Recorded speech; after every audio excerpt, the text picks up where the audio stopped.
హనుమంతుడికి శనిదేవుడికి మధ్య ఉన్న సంబంధం చాలా ఆసక్తికరమైనది మరియు శక్తివంతమైనది. జ్యోతిష్య శాస్త్రం ప్రకారం శనిదోషంతో బాధపడేవారు హనుమంతుడిని పూజిస్తే తక్షణ ఉపశమనం లభిస్తుంది. దీని వెనక ఉన్న పురాణ గాథలు మరియు పూజా విధానంపై ఈ వీడియోలో మనం సంపూర్ణంగా తెలుసుకుందాం. హనుమంతుడిని పూజిస్తే శనిదోషం నిజంగా పోతుందా, ఎలా పోతుంది అన్న రహస్యాన్ని మనం తెలుసుకుందాం. అందరికీ నమస్కారం. చాలామంది జాతకంలో శని ప్రభావం మొదలవ్వగానే భయపడుతూ ఉంటారు. కానీ మన పురాణాల్లో ఒక అద్భుతమైన మార్గాన్ని చెప్పాయి. అదే హనుమాన్ ఆరాధన. శనిదేవుడు స్వయంగా నా భక్తుల కన్నా హనుమంతుడి భక్తులనే నేను ఎక్కువగా అనుగ్రహిస్తాను అని ఎందుకన్నారో మీకు తెలుసా?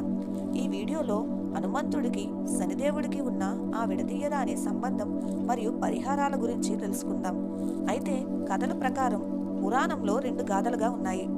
మొదటి గాథ ఏంటంటే, రామాయణం కాలంలో రావణుడు తన అహంకారంతో నవగ్రహాలను జయించి తన సింహాసనం కింద మెట్లుగా పడుకోబెట్టుకుంటాడు. అప్పుడు శనిదేవుడు కూడా రావణుడి బందీలో ఉంటాడు. హనుమంతుడు సీతమ్మ జాడ కోసం లంకకు వెళ్ళినప్పుడు అక్కడ బందీలుగా ఉన్న నవగ్రహాలను చూసి వారిని విడిపిస్తాడు. ఆ సమయంలో శనిదేవుడు హనుమంతుడి పరాక్రమానికి సహాయానికి ముగ్ధుడై, నీ భక్తులను నేను ఎప్పుడూ కష్టపెట్టను, పైగా వారికి అండగా ఉంటాను అని వరమిస్తాడట. రెండవ పురాణ గాథ ప్రకారం ఒకసారి శనిదేవుడు హనుమంతుడి దగ్గరకు వచ్చి, నేను నిన్ను కూడా ప్రభావితం చెయ్యాలి, నీ తల మీద కూర్చుంటాను అంటాడు.